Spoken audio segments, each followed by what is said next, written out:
मैं तुलाजा हूँ। मुझे सून वैली के किनारे कोहे नमक की इस खूबसूरत पहाड़ी के टॉप पर मुद्दतों पहले तामीर किया गया था। अपनी तामीर पर नाजा मैं फ़ख्र से एक तरफ पंजाब के मैदानों और दूसरी तरफ फैली कोहे नमक की खूबसूरत चोटियों को देखने में महव रहता था।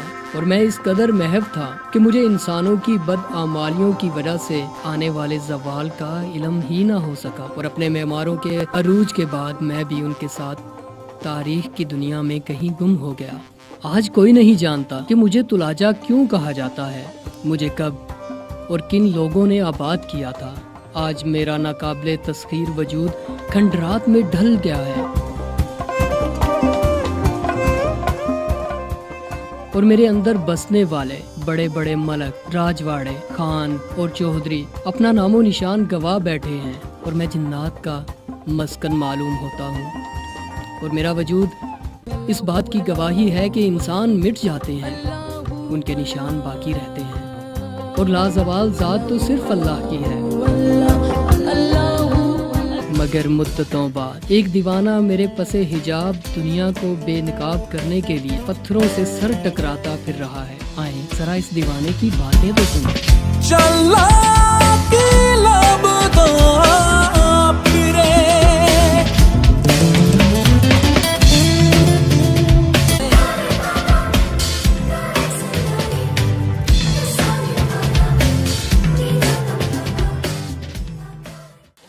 आप में से कुछ लोगों का हड़प्पा, मंजो धड़ो या लाहौर म्यूजियम में जाने का इत्तेफाक हुआ होगा। आपने वहाँ पे ऐसी ईंटें ज़रूर देखी होंगी।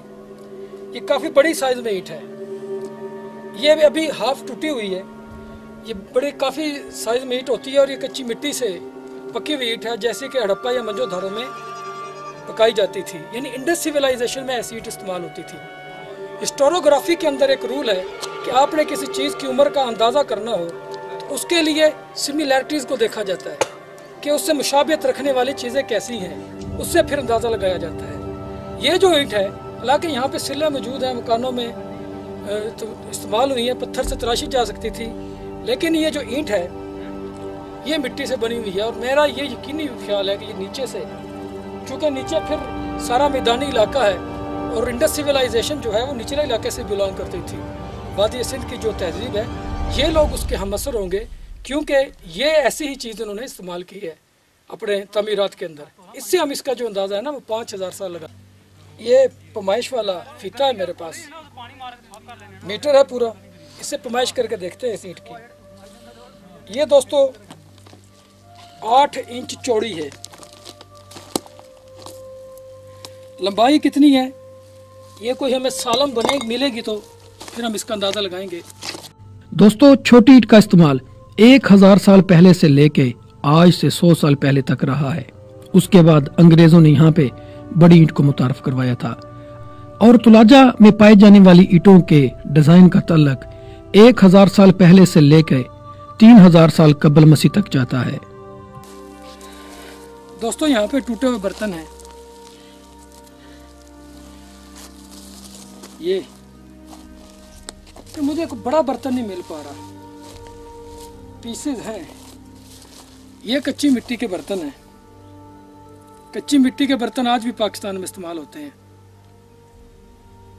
कोई मुझे डिज़ाइन वाला मिलता तो मैं ज़्यादा अच्छा अंदाज़ा लगा पाता कि क्या है, लेकिन ये आज के बर्तन है नहीं। इनको मज़ीद खोजते हैं, मिल जाएंगे।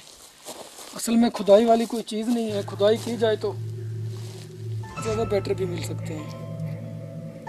आगे चलते हैं।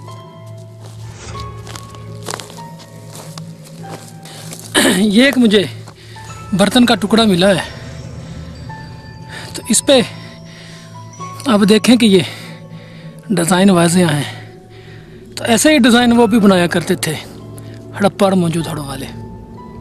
जहाँ तक लफ्ज़ तुलाजा का ताल्लुक है, ये नाम हिंदुओं में आमतौर पर लड़कियों के नाम के लिए इस्तेमाल होता है और लड़कों के लिए भी मुस्तअमल है। इसका मतलब है रहम व करम की देवी और बुराई को मारने वाली देवी। चले मैं आपको हिंदुस्तान के सूबा महाराष्ट्र के जिला उस्मानाबाद के गांव तुलाजापुर लिए चलता हूँ। यहाँ पर शिवारी पहाड़ी सिलसिले के ढलान पर तुलाजा देवी का मंदिर और आश्रम है, जहां तक जाने के लिए हमारे तुलाजा की तरह का एक ही रास्ता है जो सीढ़ियों से तामीर किया गया है। और तुलाजा देवी का दूसरा नाम और रूप है भवानी, जो ताकत की देवी है, जिसके 8 हाथ हैं, जिसमें मुख्तलिफ हथियार हैं। और यहाँ हमारे तुलाजा में भी एक मिलती जुलती बात मशहूर है हाथों के बारे में।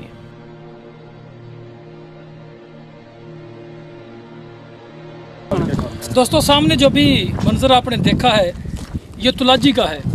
इसके ऊपर भी ऐसे ही खंडरात मौजूद हैं और ये तुलाजा के हम उम्र है। जैसे हर जगह के बारे में देवमालाई कहानियाँ मशहूर होती हैं, यहाँ इलाके के लोगों में ऐसे ही देवमालाई ये कहानी मशहूर है। कहते हैं कि तुलाजा भाई था और तुलाजी जो है ये बहन थी। किसी चीज़ की ज़रूरत होती, जैसे पानी मांगना हो, तो तुलाजा वहाँ से हाथ करता और तुलाजी उसे पानी का गिलास पकड़ा देती। तुलाजापुर की तुलाजा देवी ही का नाम तुलाजी भी है और तुलजा के नाम से भी इसको याद किया जाता है। हिंदुस्तान में तुलाजापुर के अलावा हिंदुस्तान के मुख्तलिफ इलाकों में तुलाजा देवी के मुख्तलिफ जगहों पर मंदिर और आश्रम भी पाए जाते हैं। और तुलाजी का रूप है भवानी देवी, जो कि हिंदू धर्म के मुताबिक कृष्ण की बहन भी है। और भवानी देवी दरअसल पार्वती देवी है, जो कि शेर पर सवार है और उसके 8 हाथ हैं। और पार्वती के 1000 मुख्तलिफ नाम हैं। लफ्ज़ पार्वती या पर्वती भी है। लफ्ज़ पार्वती पर्वत से निकला है और पार्वती को पहाड़ों वाली माँ भी कहा जाता है। और महाराज शिव जी पार्वती के साथ अपने बेटे गणेश और बेटी के साथ कैलाश पहाड़ पर मुराकबा भी करते रहे हैं। पार्वती के बाप का नाम देवता हिमालय है, जिसके नाम पर हिमालय पहाड़ है, और माँ का नाम है मीना। आपको पार्वती देवी के मंदिर हमेशा पहाड़ों पर यानी पर्वत पर ही मिलेंगे। इस देवी का एक नाम अम्बा देवी भी है। और यहाँ वादी सून के दूसरे किनारे पर अम्ब शरीफ के मशहूर मंदिर माँ अम्बा यानी पार्वती के भी मंदिर हो सकते हैं। मेरी सारी बहस का तल्लुक हमारे तुलाजा से हो या ना हो, लेकिन एक बात तयशुदा है कि तुलाजा नाम का तल्लुक हिंदू ज़माना से है। 700 साल पहले यहाँ मुसलमानों का दौर था और यहाँ पाई जाने वाली कब्रों की निस्बत से या किसी और वजह से तुलाजा का तल्लुक मुस्लिम ज़माना से जोड़ना मुनासिब नहीं है। दोस्तों, मैं एक घर के अंदर खड़ा हूँ। घर इसलिए कह रहा हूँ कि यहाँ पे जो मुझे कम्युनिटी नज़र आ रही है, सारी 1 रूम कम्युनिटी है। कहीं पे भी ऐसा जॉइंट नहीं है। कोई घर हो, उसकी 4 दीवारियाँ हो और उस 4 दीवारी के अंदर को 5-6 जैसे हमारे मकानात हवेलियाँ होती हैं, ऐसा हो, हाउस हो जैसे, ऐसी कोई बात नहीं है। हर जगह पे कमरा ही नज़र आता है। कोई साइज में छोटा है तो ये कोई बड़ा है। कि ये लोग है कि घरों में रहते थे, घर बना के जब ज़रूरत पड़नी, अफराद पड़ने तो एक नया कमरा बना लेना। और या फिर ये सारे लोग एक फैमिली के थे कि जिनको 4 दीवारी की सेपरेशन की, प्राइवेसी की ज़रूरत नहीं थी। और ये अलमारी है उस दौर की, विंडो नहीं है क्योंकि ये सामने से बंद है। अब इसमें तोड़ फोड़ होने से कोई सुराख हो गई, तो यहाँ पे वो लोग अपनी चीज़ें रखते होंगे। इस वक्त मैं तुलाजा में मौजूद तालाब की बाउंड्री के साथ हूँ। ये बाउंड्री बनाई गई है और ये बहुत बड़ा एरिया है जो तालाब के लिए छोड़ा गया है। ये तुलाजा की बिल्कुल ढाल पे है। सारा पानी जो बारिश का इकट्ठा होता था इस तालाब में होता था, वो इस तालाब में इकट्ठा हो जाता था। 1 फुट 12 इंच लंबी है ये जो ईंट है। लेकिन तालाब बाद में भी बन सकता है। आबादियाँ कई सालों तक, कई सेंचुरियों तक रहती हैं। लोग फिर बाद में डेवलपमेंट करते रहते हैं। मुमकिन है स्टार्ट में ये ना हो, बाद में बनाया गया हो। लेकिन इसके बारे में फिर मैं इंफॉर्मेशन इकट्ठी करूँगा। क्या इतने सालों पहले या कितने सालों पहले इस्तेमाल शुरू हुआ था इसका चूने का, जिसको सीमेंट के तौर पे इस्तेमाल किया जाता था। ये दोस्तों यहाँ से टूटी हुई है, फिर आगे बनी हुई है, फिर आगे झाड़ियों में ये बाउंड्री गायब हो गई है। सामने फिर दीवार है। इन झाड़ियों के पीछे पीछे सारी सराउंडिंग में तालाब का एरिया है और मैं ठीक इस वक्त तालाब के सेंटर में खड़ा हूँ। तुलाजा में एक ताज़ा खुदाई हुई है, मैंने पहली दफ़ा देखी है। आप ये मत समझिएगा कि ये सारे कदीमा वालों ने की है। यहाँ पे लोग ख़जाने के लालच में आते हैं। मेटल डिटेक्टर होते हैं उनके पास।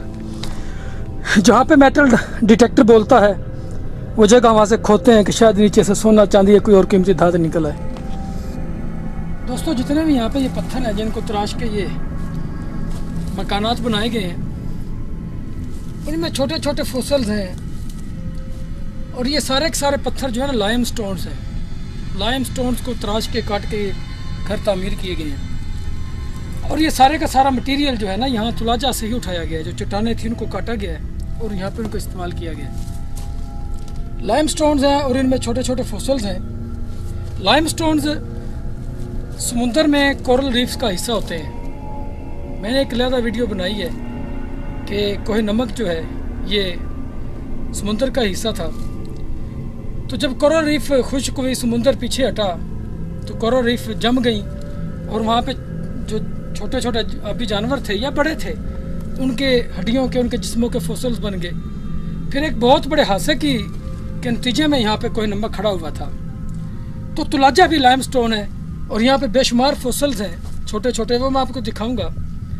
तो जिससे हम देख सकते हैं कि साइट करोड़ों साल पुरानी है। और लाइमस्टोन और उनमें फॉसिल से ये बात वाज़िया है कि ये कभी समुद्र का हिस्सा था। कोरल रीफ में बसने वाले समुद्री जानवरों की हड्डियाँ हैं। ये 3 इंच लंबा हड्डी का पीस है। और मैं जिस पत्थर पे इस वक्त बैठा हूँ ये लाइमस्टोन है और लाइमस्टोन के दरमियानी जनाब आप हड्डी देख रहे हैं। तो ये एक और हड्डी है, लेंथ मुझे नज़र आ रही है, वो यहाँ से शुरू हो रही है, यहाँ से लेके यहाँ तक 9 इंच लंबी है ये और 1.5 इंच इसकी चौड़ाई है। अब ये जाने किस चीज़ की हड्डी है जो इस वक्त फॉसिल बन चुकी है।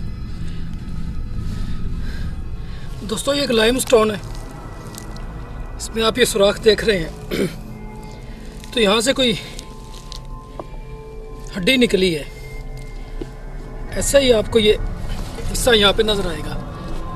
यहाँ पे कुछ ऐसा माजरा हुआ है। बाकी छोटी छोटी हड्डियों के फॉसिल इसके बीच में बेशुमार हैं। ये कोई यहाँ से बड़ा जो है वो हिस्सा निकला है किसी चीज़ का। तुलाजा में कहते हैं कि जिन्नों का बसेरा है। मुझे एक दोस्त ने जिस बारे में इल्म रखते हैं कहा कि मैंने अंदाज़ा लगा लिया है, मैंने देख लिया कि यहाँ पे जिन है। मैं भी बिल्कुल तन्हा हूँ यहाँ पे। जो लोग मेरे साथ आए हैं काफ़ी दूर है मुझसे। कैमरा भी खुद ही ऑपरेट कर रहा हूँ, तो मुझे डर नहीं लगता जिनों से। मैं यकीन रखता हूँ कि वो हैं। डर इसलिए नहीं लगता कि मैं इनको कहता हूँ कि मैं तुम्हारा वेल विशर हूँ, भाई हूँ तुम्हारा। इनको मुझसे कोई ख़तरा नहीं और मुझे इनसे कोई ख़तरा नहीं है, क्योंकि तुलाजा मुझे बहुत अच्छा लगता है। दोस्तों शाम ढल रही है और मैं तुलाजा की टिप की हाइट पे आ गया हूँ। ये सामने सूरज के नीचे तुलाजी है जो बिल्कुल तुलाजा के सामने है। और यहाँ पे भी ऐसे ही पुराने खंडरात हैं। तुलाजा के सरबस्ता राजों से पर्दा हटाने के लिए बड़े काम की ज़रूरत है, जो मैं अकेला तो नहीं कर सकता।